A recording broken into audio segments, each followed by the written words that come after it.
So we're here at the booth of Silhouette.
Hi, my name is Przygodda and I've invented a synthesizer. This is Silhouette Eins. I've been working on it for a really long time, 8 years now concretely, but the idea is much older. The idea is coming from the early 90s when I was making film, experimental film at art school in Hamburg. And it works like this. Here's a webcam and here's a light table where I can put on my hand, which is the main wish, to put my hand on a synthesizer and to let it read the silhouette of my hand and become this, the timbre, directly the sound wave. And that is what it does, in fact.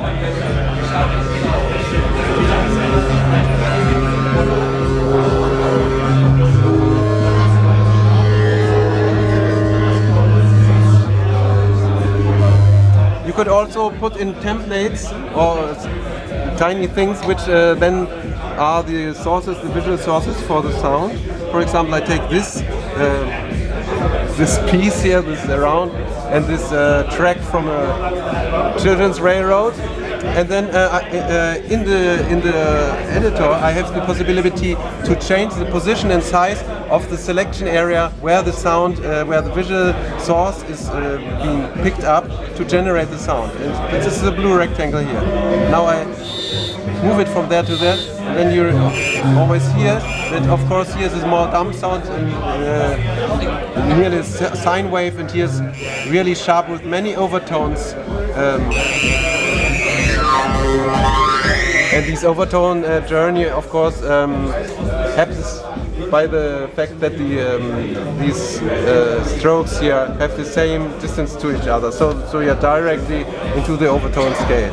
Okay, now then you can also load in picture files with this controller.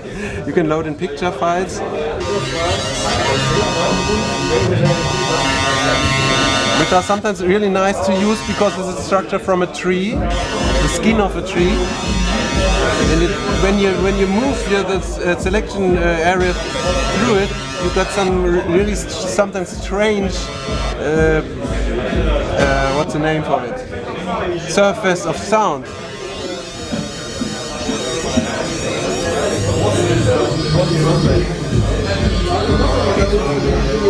Okay, that was the second source of visuals which you can load in, and the third source is you can load in movie files and animate them.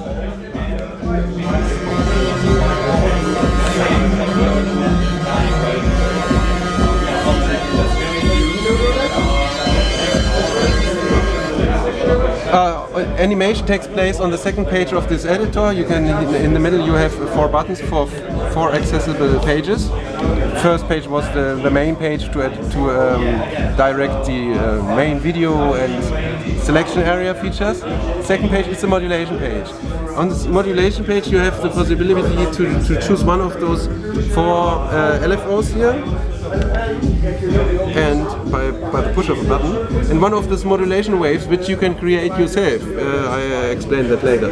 I take this one, and then what shall I do with it? Then I address this to the movie file, and you see it's very nervous at the moment.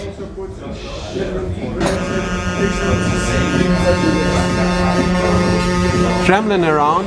This is why it's because of this modulation wave. If I had a more simpler wave like this, I take this wave for the movie file, then it's normally being played and looped. Maybe in the musical context this is makes more sense. And you can vary the amount of frames which are used, very few or more of them, and the starting point. And here we see a special feature which used to be a bug. When the start point is when the frame length goes under the starting point, it changes over to the other source, to the light table, and this sometimes creates really nice and surprising rhythms. Okay, these were the 3 sources. Last thing I wanted to explain is how you get these modulation waves. So I go out of this and I go back to the light table, and now I want to make a quite simple sine wave, something soft. And this is here in this window you see the audio wave, which is at the moment generated via the selection of the selection area. But I can grab it and put it here in one of the presets to use it then as a modulation wave. And this is very fine also if you make something like this, and combine such those structures, then you can have something interesting like this, where it starts has nearly no amount and then increases its amount. Wait a minute. And take this as a modulation wave, or for vibrato, or for a filter, and that's quite unusual, I think.